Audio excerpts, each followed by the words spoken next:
आपको जहर बनाने का लाइसेंस चाहिए तो आराम से मिल जाएगा, कोई तकलीफ नहीं आएगी। और अगर छोटी मोटी कोई तकलीफ आई तो प्राइम मिनिस्टर ऑफिस तो बिल्कुल ग्रीन सिग्नल दे सकता है, आपको प्राइम मिनिस्टर ऑफिस से मिल जाएगा जहर बनाने का लाइसेंस, मिलता है। मैं ये ऐसी हवा में बात नहीं कर रहा हूं। एक अमेरिकन कंपनी हमारे यहाँ आई थी, यूनियन कार्बाइड, उसको एक ऐसा जहर बनाना था जो दुनिया में कहीं नहीं बनता।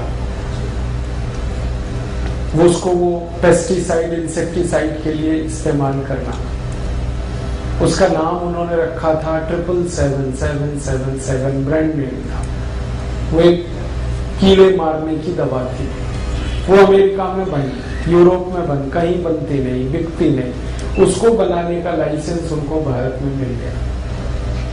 और भारत के वैज्ञानिकों ने जब मना किया कि इसको ये लाइसेंस ना दिया जाए यूनियन कार्बाइड को, तो भारत के प्रधानमंत्री कार्यालय ने वो लाइसेंस दिलवाया पीएमओ से, प्राइम मिनिस्टर ऑफिस से वो लाइसेंस उनको मिल गया।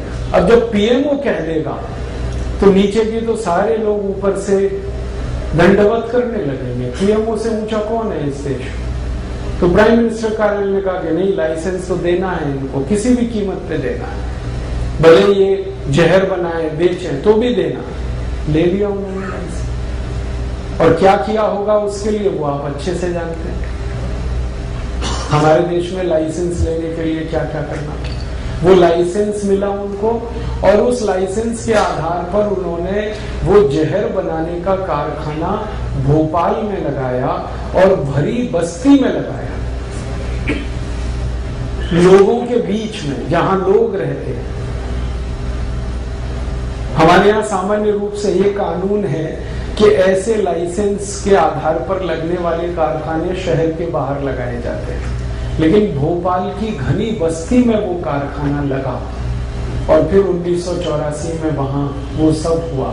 जहरीली गैस मिथाइल आइसोसाइनेट का टैंकर फटा, गैस निकली और उससे 17,000 लोग एक ही रात में तड़प तड़प के मर गए। 1 लाख से ज्यादा लोग जिंदगी भर के लिए विकलांग हो गए। दुनिया की वो सबसे बड़ी दुर्घटना भारत में हुई। तब जांच शुरू हुई कि भाई लाइसेंस किसने दिया, कैसे आई ये सारी कंपनी, तो भेद खुला कि वो पीएमओ से लाइसेंस मिलने का ऑर्डर था उनको, और सीएसआईआर के वैज्ञानिकों ने मना किया था कि इसको लाइसेंस ना दिया जाए, लेकिन फिर भी वो दिया गया।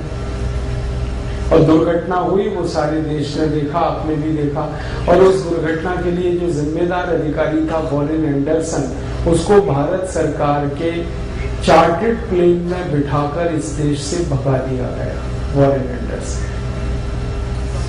इससे ज्यादा शर्मनाक कुछ नहीं हो सकता। जिस वॉरेन एंडरसन पर क्रिमिनल केस चलाया जाना चाहिए था, उसको हमारे देश के प्रधानमंत्री और मुख्यमंत्री कार्यालय के अधिकारियों ने एक चार्टर्ड प्लेन लेके सुरक्षित भगा दिया, और एक बार वो भागा तो आज तक पकड़ा नहीं गया। उसको पकड़ के लाना भारत में ये संभव ही नहीं हुआ। अंत में क्या हुआ, लीपापोती की गई इस पूरे मामले में। तो मुख्य अभियुक्त वॉरेन एंडरसन, उसको तो कुछ हुआ नहीं, उसके नीचे काम करने वाले कुछ भारतीय कर्मचारी और अधिकारी थे, ऐसे 8 लोगों को सजा सुनाई गई, और वो भी 2 साल की। मरे 17,000 लोग एक ही रात में, विकलांग हुए लाखों लोग, और सजा हुई सिर्फ 2 साल की। और सजा भी ऐसी मजाक कि एक कोर्ट ने भोपाल के उनको सजा सुनाई कि वो 2 साल जेल में रहेंगे, 25 साल तक तो मुकदमा चलता रहा, फिर 2 साल की सजा हुई, और थोड़ी देर बाद दूसरी ही कोर्ट ने उनको जमानत पे छोड़ दिया। ये क्रूर मजाक हमने अपनी आंखों के सामने देखा।